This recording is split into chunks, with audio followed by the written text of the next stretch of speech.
Voy a ceder la palabra a Marcelo Bloch para que pueda también él como periodista formular preguntas a nuestro siguiente panelista, que es el ex senador Adolfo Mendoza del Movimiento al Socialismo, a quien ya lo tenemos ahí en pantalla. Adelante, Marcelo.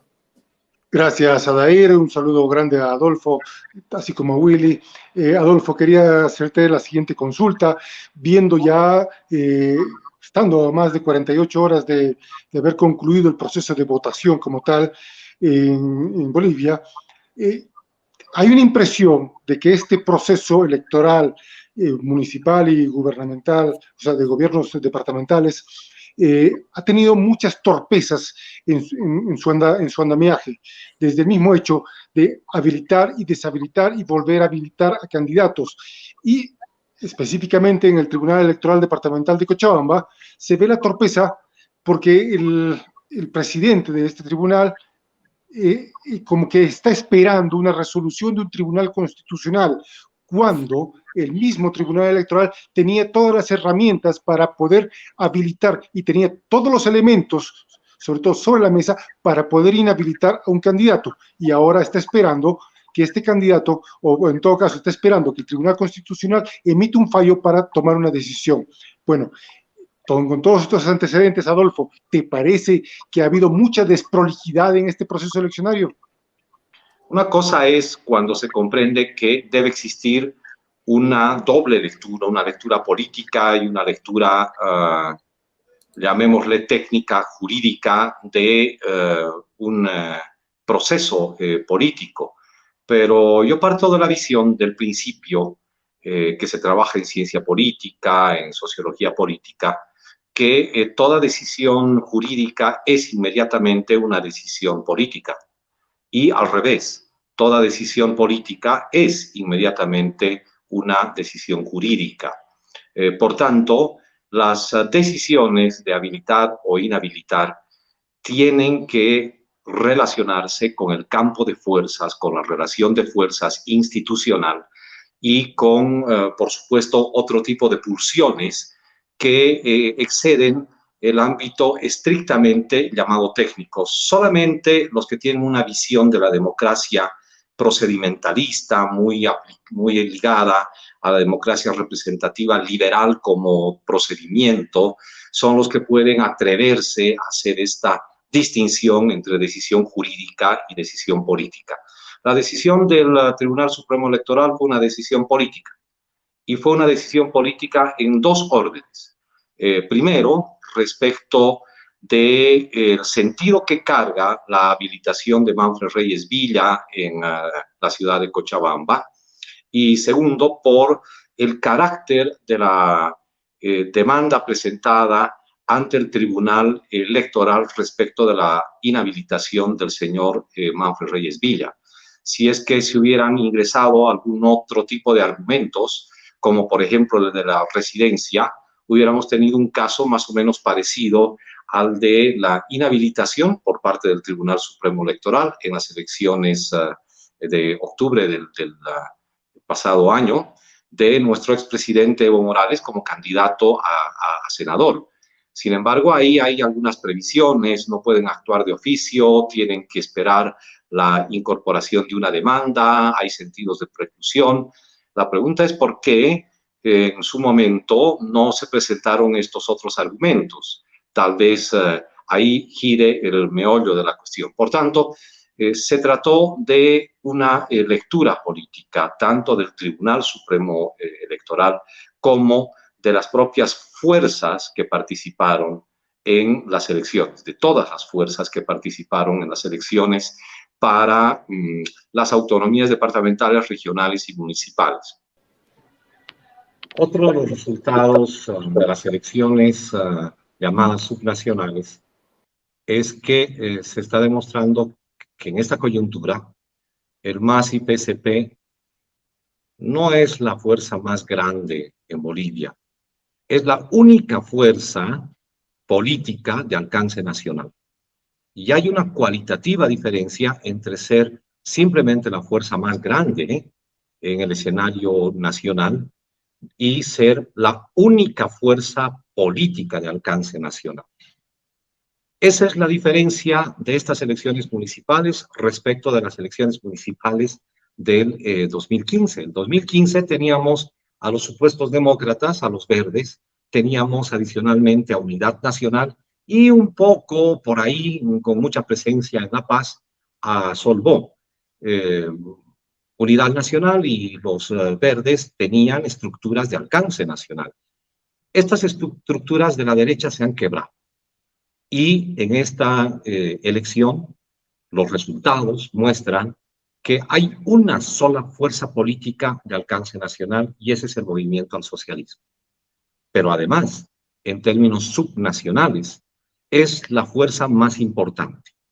Mientras que en el campo de la derecha se ha agudizado la fragmentación y no existen plataformas programáticas que ofrecer en los departamentos, en las ciudades, nuevamente el movimiento al socialismo demuestra que en términos agregados es la fuerza subnacional de manera contundente más importante de nuestro país.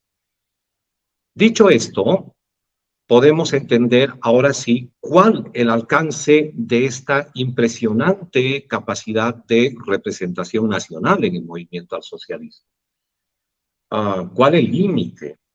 Y ese límite es que no ha logrado capitalizar y dirigir políticamente al conjunto del campo nacional popular plural en Bolivia.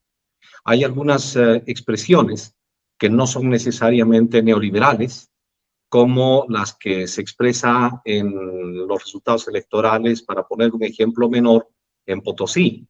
René Joaquino, ex senador del MAS, antes de Alianza Social, pero de la izquierda en Bolivia, sacó un porcentaje de votación superior al candidato a la alcaldía del movimiento al socialismo.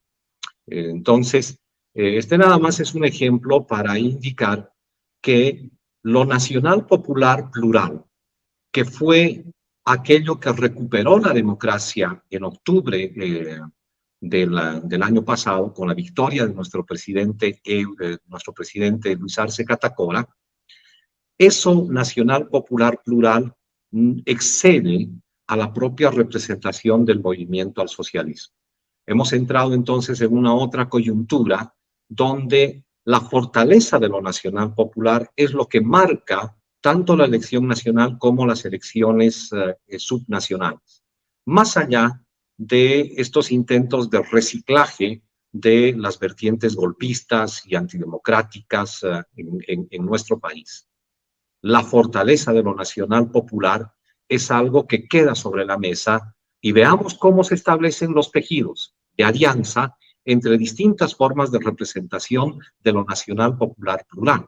Cómo se debate internamente en el campo de lo nacional popular plural.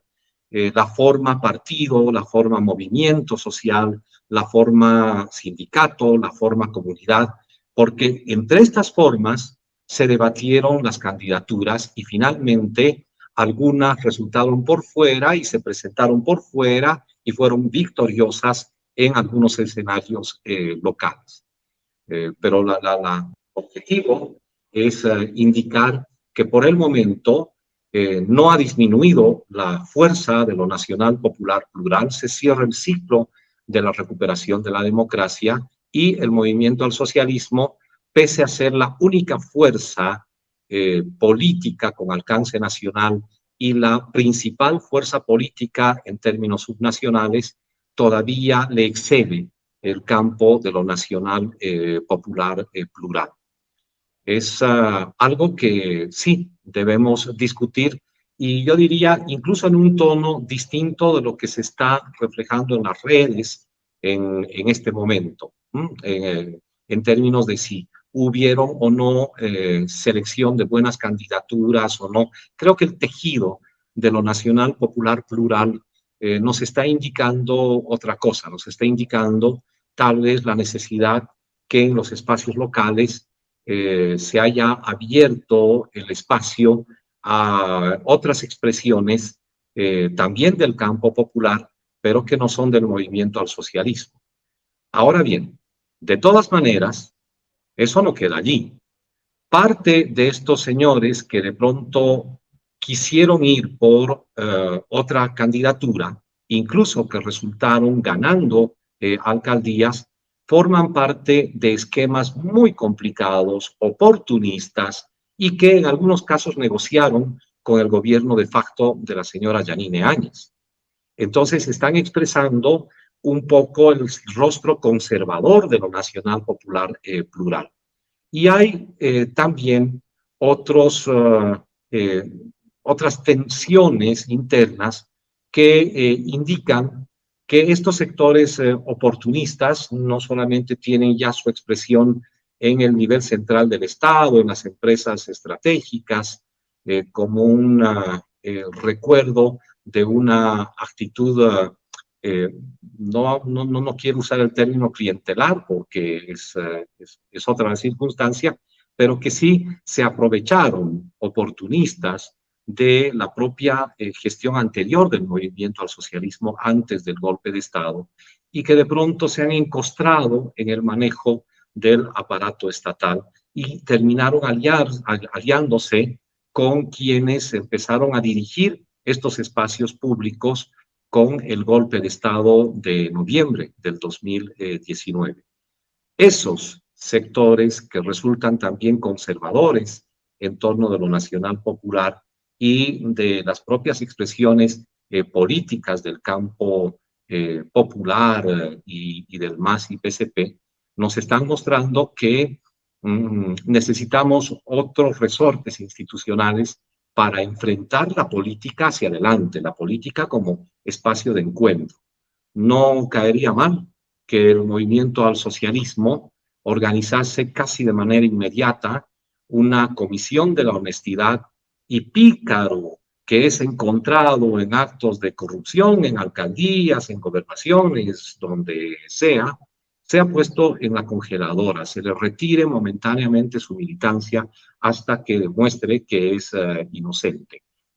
Volcar la prueba de la carga, si ustedes quieren. Necesitamos acompañar esta recuperación de la democracia con un componente ético que nos permita rescatar, profundizar las bases de la revolución democrática y cultural que dejó nuestro expresidente Evo Morales luego de 14 años de gestión.